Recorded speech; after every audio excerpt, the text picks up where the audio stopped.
पति और पत्नी कहीं जा रहे थे, तभी एक भिखारी वहां से गुजरा और आवाज लगाई, ए हुस्न की मलिका, अंधे को 5 रुपए दे दे। तो पति ने पत्नी की तरफ देखा और बोला, दे दो, बेचारा वाकई अंधा है।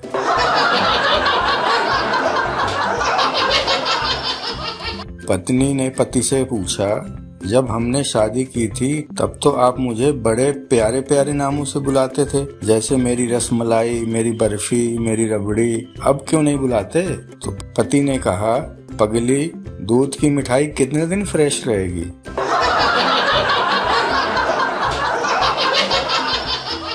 एक फैमिली शोले फिल्म देखकर घर पर लौटी। फिल्म का जोश रग रग में दौड़ रहा था। पति मजाकिया मूड में अपनी पत्नी से बोला, नाच बसंती नाच। तभी बच्चों ने कहा, मम्मी, इस कुत्ते के सामने मत नाचना।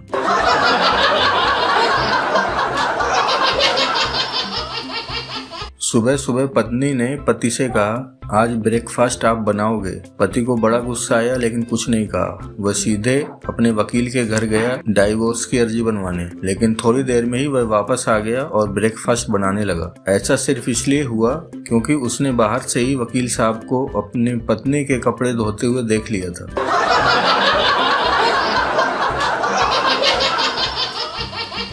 एक सरदार की मंगनी एक बहुत खूबसूरत लड़की से तय हुई। वो दोनों पूरा दिन रात व्हाट्सएप पे चैट करते रहते थे। आखिर शादी के बाद पहली रात को जब लड़के ने लड़की का घूंघट उठाया तो बोला, तुम सच में बहुत खूबसूरत हो, तुम्हें क्या तोहफा दूं? लड़की शर्माई और बोली, 2 आपता दिल तले। इससे ये शिक्षा मिलती है कि कॉल के पैसे बचाने से कोई फायदा नहीं है, कम से कम एक फोन तो कर लेना चाहिए था ना। ये है व्हाट्सएप का नतीजा।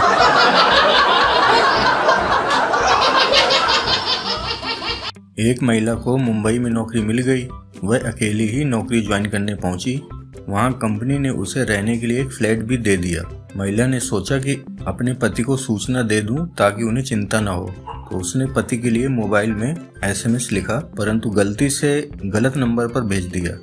जिस आदमी को वह SMS मिला उसकी पत्नी गुजर गई थी और वह अभी अभी अंतिम संस्कार करके लौटा था। SMS पढ़ते ही वह आदमी बेहोश हो गया और उसे अस्पताल में भर्ती कराना पड़ा।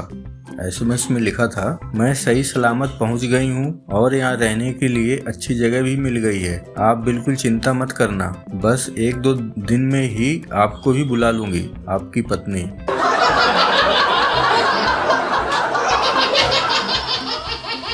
सरदार अपनी खूबसूरत बीवी के साथ कार में बैठा था। ड्राइवर ने शीशा इस तरह सेट किया कि उसकी बीवी उसमें नजर आने लगी। सरदार यह देखकर गुस्से में बोला, कुत्ते, मेरी बीवी को देखता है? पीछे बैठ, कार मैं खुद चलाऊंगा।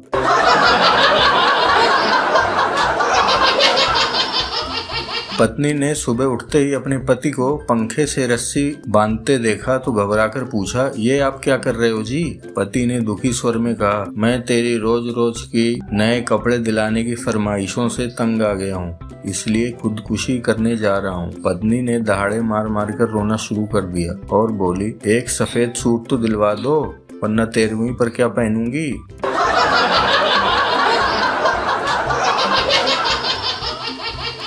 एक दिन एक ऑफिस के बॉस ने अपने केबिन के बाहर एक पोस्टर लगाया जिस पर लिखा था, मैं बॉस हूँ, यह न भूलें, अपनी लिमिट में ही रहकर बात करें। थोड़ी देर बाद उसकी सेक्रेटरी ने आकर कहा, सर, आपकी वाइफ का फोन आया था। तो बॉस बोलता है, क्या कहा उसने? सेक्रेटरी बोली, उन्होंने कहा कि उन्हें अपना पोस्टर अभी के अभी घर में वापस चाहिए।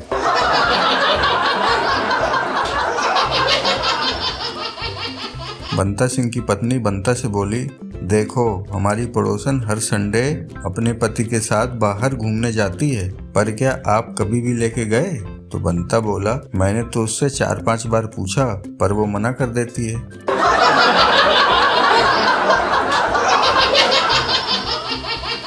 एक कवि महाशय अपनी पत्नी से बोलते हैं, हमें तो अपनों ने लूटा, गैरों में कहाँ दम था, हमारी कश्ती वहाँ डूबी जहाँ पानी भी कम था। इस पर कवि पत्नी ने जवाब देते हुए फरमाया, तुम तो थे ही गधे, तुम्हारे भेजे में कहाँ दम था, वहाँ कश्ती लेकर गए ही क्यों जहाँ पानी भी कम था।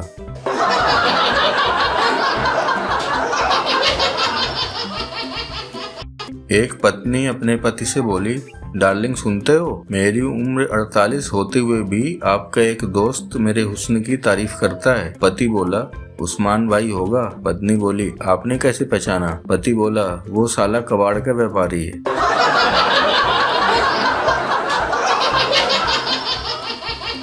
पत्नी की रोज रोज की झिकझिक से परेशान पप्पू अपना सामान बांधते हुए बोला, अब तो मैं तेरे साथ एक पल भी नहीं रहूंगा। पप्पू रेलवे स्टेशन गया। पप्पू ट्रेन में चढ़ने लगा, तभी आकाशवाणी हुई, इसमें मत चढ़, ये पटरी से उतर जाएगी। पप्पू एयरपोर्ट गया। वो प्लेन में चढ़ने लगा कि आवाज आई, इसमें मत चढ़, ये क्रैश हो जाएगा। पप्पू ने बस में जाने की सोची, फिर आवाज आई, इसमें मत चढ़, ये खाई में गिर जाएगी। पप्पू गुस्से से बोला, कौन है यार? आवाज आई, मैं भगवान हूँ। पप्पू रोते हुए बोला, प्रभु, जब मैं घोड़ी पर चढ़ रहा था तब आपका गला बैठ गया था क्या?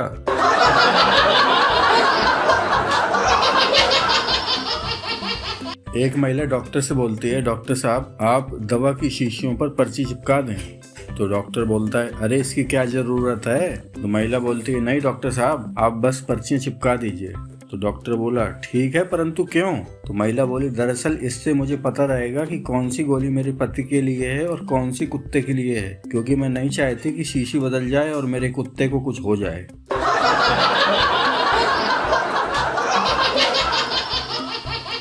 श्रीमती जी की रात के 2 बजे अचानक नींद खुली तो पाया कि पति बिस्तर पे नहीं है। जिज्ञासावश उठी, सोचा तो देखा डाइनिंग टेबल पर बैठे पति जी कॉफी के कप हाथ में लेकर विचार मग्न होकर दीवार को घूर रहे हैं। पत्नी चुपचाप पति को कॉफी की चुस्की लेते हुए बीच बीच में आंख से आंसू पोंछते देखती रही। फिर पति के पास गई और बोली, क्या बात है डियर, तुम इतनी रात गए यहाँ क्या कर रहे हो?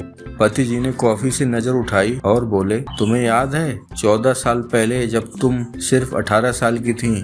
पत्नी पति के प्यार को देखकर भाव विभोर हो गई और बोली, हाँ याद है। कुछ रुककर पति जी बोले, याद है जब तुम्हारे जज पिताजी ने हमें मेरी कार में घूमते हुए देख लिया था? तो पत्नी बोली, हाँ हाँ याद है। याद है कैसे उन्होंने मेरी कनपटी पर बंदूक रखकर कहा था, या तो इससे शादी कर लो या 14 साल के लिए अंदर कर दूंगा? पत्नी बोली, हाँ हाँ ये भी याद है। अपनी आंख से एक और आंसू पोंछते हुए पति बोला, आज मैं छूट गया होता।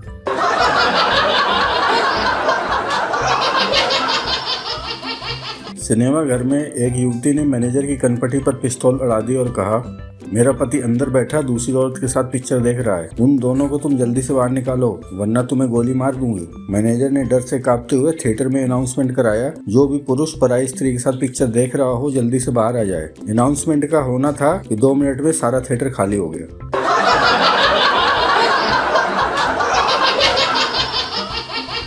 देखिए लैंग्वेज का इफेक्ट क्या होता है।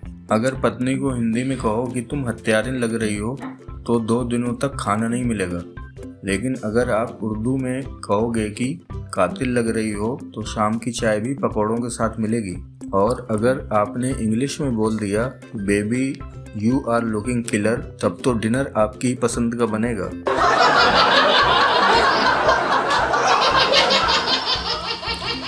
इतने लेट कैसे हो गए? क्या अपनी ऑफिस वाली के साथ पिक्चर देखने गए थे? पति बोला, कभी तो शक मत किया करो, शादी की पहली रात से इन शकीली निगाहों से देखती हो। तो पत्नी बोली, तो फिर 7 बजे घर आने का टाइम होने के बाद भी रात 10 बजे आ रहे हो? तो पति बोला, वो क्या हो गया था ना कि एक आदमी का 1000 रुपए का नोट गुम हो गया था। पत्नी बोली, अच्छा तो तुम क्या उसे ढूंढने में मदद कर रहे थे? पति बोला, नहीं मैं उस नोट पर खड़ा था। पत्नी बोलती, लाओ जल्दी, कहाँ है वो नोट? पति बोला, ये लो 100 रुपए। पत्नी बोली, बाकी 900 रुपए कहाँ है? पति बोला, वो क्या है ना कि जिस लड़की ने मुझे नोट उठाते हुए देख लिया था उसे फिल्म दिखानी पड़ी और फिर सस्ते होटल में खाना खिलाया और अपने स्कूटर से घर छोड़कर आया, तब जाकर ये 100 रुपये तुम्हारे लिए बचाए हैं ताकि तुम्हारी पानी पूरी का इंतजाम हो सके। तुम्हें बहुत पसंद है ना? तो पत्नी बोलती, आप मेरा कितना ख्याल रखते हैं और मैं आप पर बेवजह शक कर रही थी।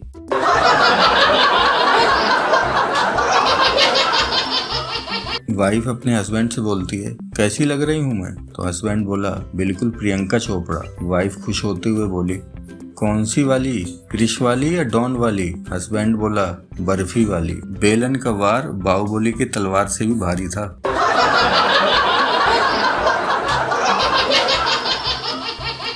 एक लड़की ने बस स्टॉप पर एक हैंडसम लड़के को देखा और मोहित होकर बोली, आई लव यू।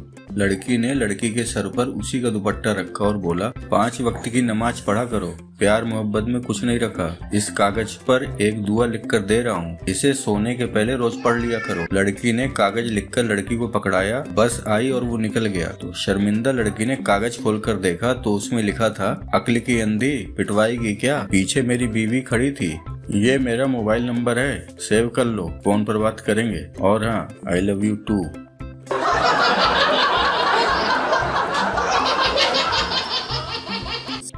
घोंचू अपनी मम्मी से कहता है, मम्मी, लव मैरिज करने से घर वाले नाराज होते हैं क्या? तो मम्मी कहती है, तू जरूर किसी चुड़ैल के चक्कर में होगा और ये सब तुझे उसी डैन ने कहा होगा। लड़कियां तो बस लड़कों को फंसाने में ही लगी रहती हैं। जहां अच्छा लड़का देखा शुरू हो गई। बेटा तू इनसे बच के रहना, ये बहुत मक्कार और कमीनी होती हैं और इनका तो खानदान भी बिल्कुल। घोंचू बोलता है, बस मम्मी, बस, ऐसा कुछ नहीं है। वो तो डैडी बता रहे थे कि आप दोनों की लव मैरिज हुई थी।